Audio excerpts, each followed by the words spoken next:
Good morning, আমি প্রিয়াঙ্কা। আমার channel my Bengali daily ব্লগে তোমাদের সবাইকে ওয়েলকাম।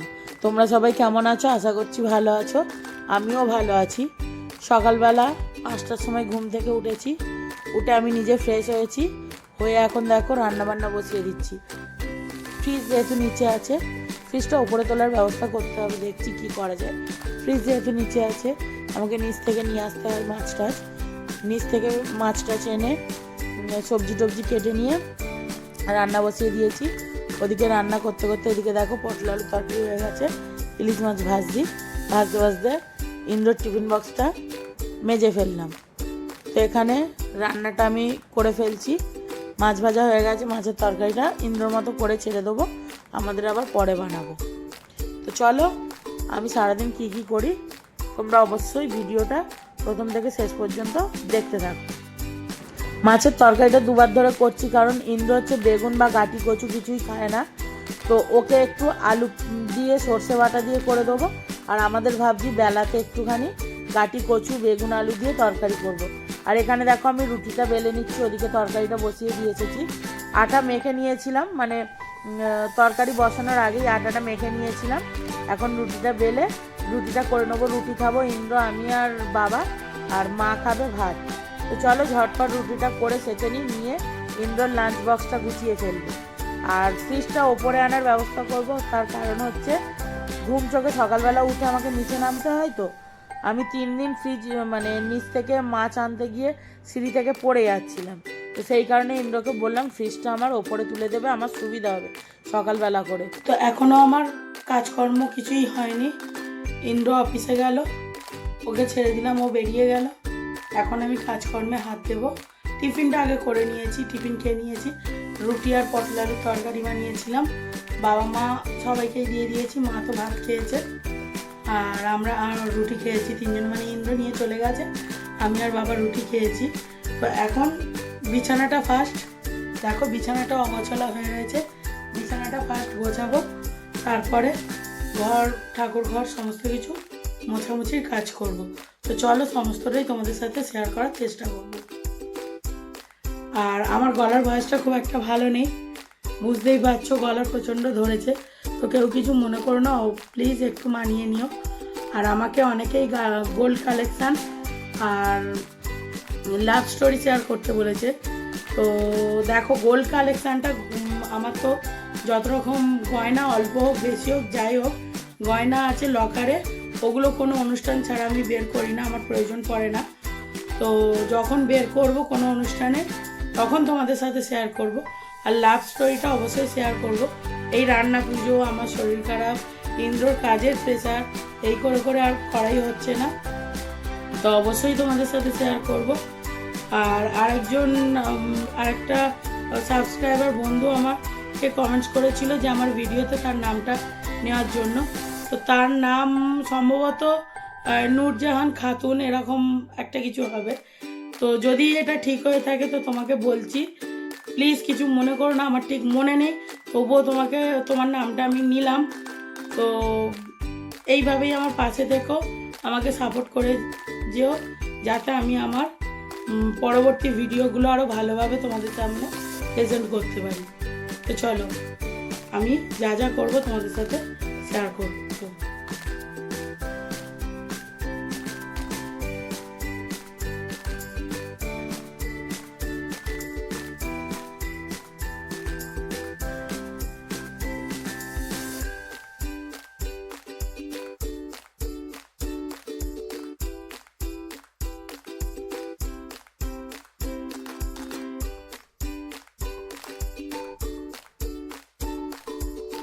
এই যে দেখছো বিছানাটা গোছাচ্ছি, এই বিছানাটা কতক্ষণ গোছানো থাকবে আমি নিজেও জানি না। একটু পরেই হয়তো পড়াশোনা ছোটশোনা দুজনে এসে হাঁটতে শুরু করবে।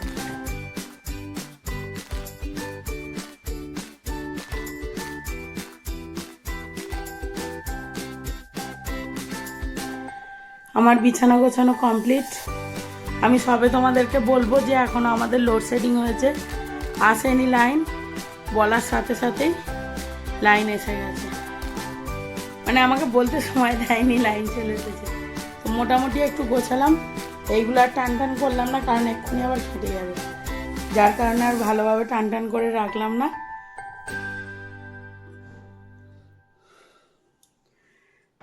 আমার বিছানা গোছানো হয়ে গেছে, এখন আমি ঘরটা একটু ঝাড় দিয়ে নিচ্ছি। দেখো বাচ্চারা এসে এই গ্লাসগুলো নিয়ে খেলা করেছে, তো যার জন্য আবার নোংরা হয়েছে। আমি সকালবেলা একবার ঝাড় দিয়েছিলাম, যেহেতু নোংরা হয়েছে আবার আমাকে ডবল করে দিতে হচ্ছে। আর দেখো এদিকে আমি ঠাকুর ঘরটা ঝাড় দিয়ে নিচ্ছি, এরপর মুছে নেব। আর বাসনগুলো ধুয়ে নিয়ে ওই জানালাটার মধ্যে একটু উপুর করে রেখে দেব। তার কারণ হচ্ছে বাসনগুলো ধুয়ে নিয়ে উপুর করে রেখে দিলে না জলটা একটু ঝরে যায়, পুজো দিতে তাতে সুবিধা হয়। ভিজে থাকলে প্রচণ্ড প্রবলেম হয় পূজা দিতে। প্রথমে আমি বাসনগুলো এমনি নর্মালভাবে ধুয়ে নিয়েছি, তারপর আবার বেসিন থেকে ভালো জল নিয়ে এসে সেই জলটা ফেলে দিয়ে ভালো জল নিয়ে এসে আবার কিন্তু বাসনগুলো আমি ধুয়ে ওখানে উপুর করে রেখে দিচ্ছি। শুকনো হয়ে যাবে, ততক্ষণে আমি ফ্লোরটা একটু মুছে নিই।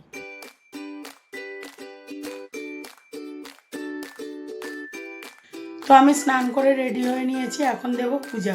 তো চলো তোমাদের সাথে শেয়ার করব আমি কিভাবে পূজা দিই। আর আজকাল আমি অনেক দিন পরেই পূজাটা দিচ্ছি, কারণ প্রত্যেক দিন সকালে মা পূজা দিয়ে দেয় আর আমি সন্ধে দিই। তো আজকের মা বাড়িতে নেই, যার কারণে আমি পূজাটা দিচ্ছি। তো চলো, যদি সম্ভব হয় এবারে প্রত্যেক দিনই পুজোটা দেওয়ার চেষ্টা করব, তোমাদের সাথে চলো শেয়ার করি।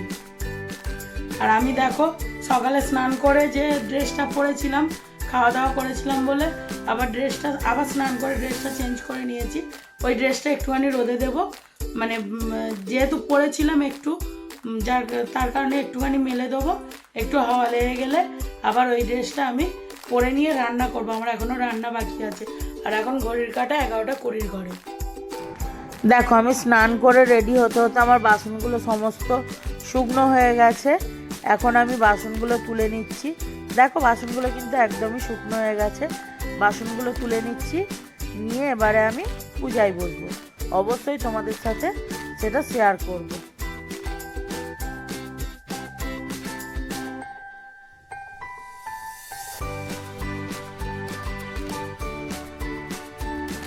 আমাদের বৃহস্পতিবার করে বাজার থেকে ফুল, বেলপাতা, যা যা সমস্ত কিছু কিনে আনে, কিন্তু এমনি সময় আমরা তুলসী পাতা আর গাছের মানে বাড়ির ফুল দিয়েই পুজো দিই। তো আজকের দেখলাম গাছে খুব একটা ফুল ফোটেনি, মানে যদিও 2-1টা ফুটেছে, প্রত্যেকটা ঠাকুরের হবে না, তার জন্য আমি আর ফুল নিলাম না, এমনিই আজকের পুজোটা সারলাম।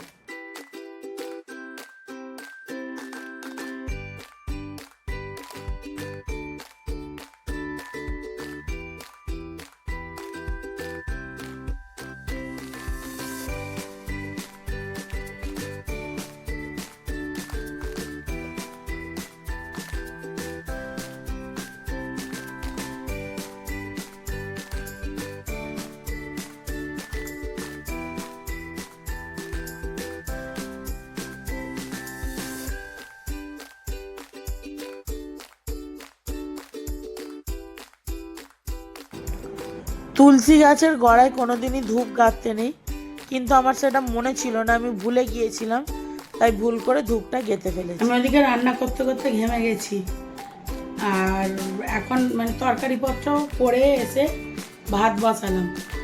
এখন ঘড়িতে বাজছে 12টা 47। এখন ভাত বসালাম, কারণ সকালে মা ভাত করেছিল, যেটা ইন্দ্র টিফিন দিয়ে দিয়েছি। মা সকালে খেয়েছে, খেয়েও এখনও বাবা মার হয়ে যাবে। তো আমি বললাম যে তোমরা দুজন খেয়ে নাও, ওনারা একটু তাড়াতাড়ি খায়, 1টার মধ্যে ওনাদের খাবার দিতে হয়। তো ওই জন্য বললাম তোমরা খাও, আমি গরম ভাত একটু করে নিচ্ছি। তরকারিপত্র হয়ে গেছে, গরম ভাত আমি বসিয়ে দিয়ে এসেছি, এখন একটুখানি বসবো, তারপর আমি একটু পরে আবার রান্নাঘরে ফ্যান চলছে, তারপরেও এতটা ঘামলাম। আর দেখো বড়সোনা এসে আমার বিছানাটা একটুখানি হেঁটে দিয়ে গেছে।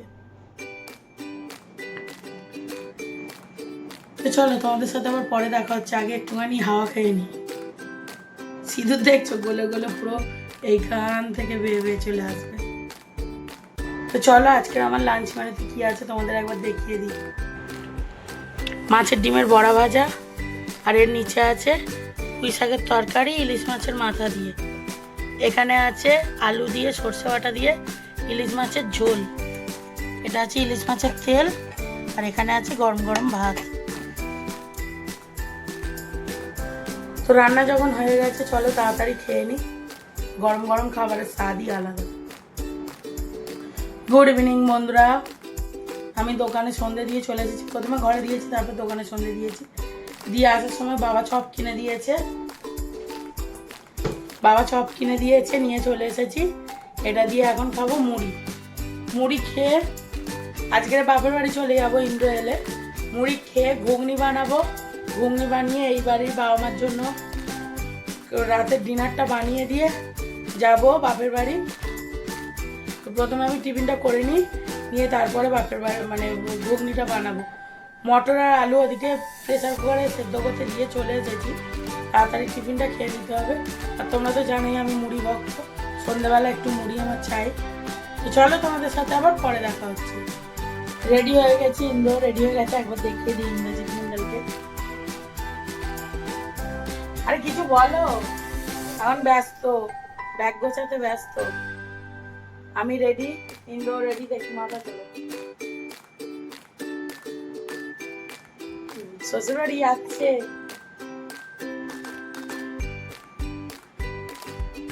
তো চলো আজকের মতো ভিডিওটা আমি এখানেই এন্ড করছি।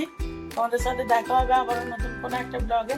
ততক্ষণে তোমরা ভালো থাকবে, সুস্থ থাকবে এবং সাবধানে থাকবে আর হাসি খুশি থাকবে।